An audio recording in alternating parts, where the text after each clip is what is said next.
Mitose. O processo de mitose é dividido em 4 fases. A primeira sendo a prófase. É quando a cromatina, ou seja, o DNA, começa a se condensar e os centríolos vão se afastando para os polos, criando fibras. A segunda sendo a metáfase, disposição dos cromossomos no centro da célula.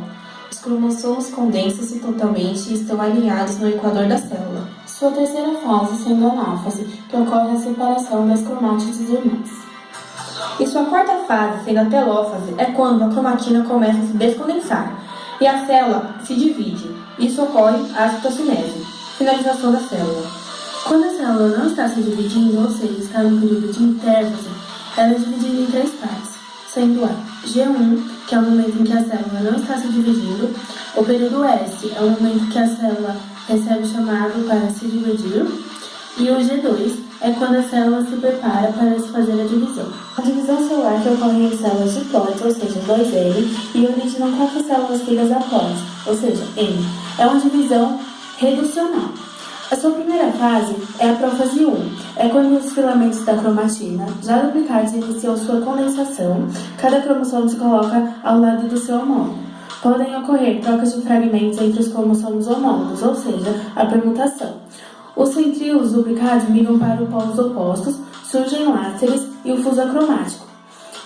Desaparecem no nucleolo e a carioteca.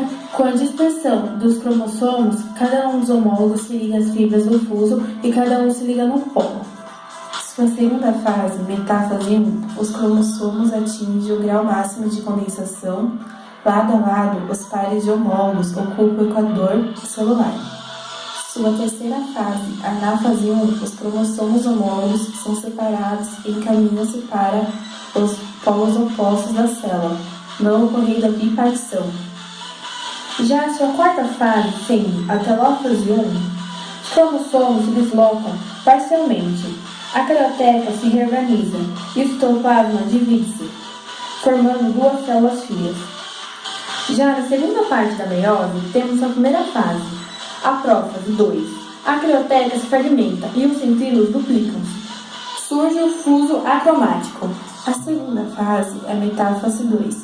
Os cromossomos bastante condensados estão na região equatorial, ligados às fibras do fuso. Sua terceira fase é a anáfase 2, onde os centrômeros bipartem-se e as cromátides irmãs se separam, tracionadas pela fibra do fuso em direção aos polos. Já a sua quarta e última fase é a telófase 2. A carioteca se reorganiza, os nucleolos reaparecem e o citoplasma se divide. Surgem 4 células filhas haploides.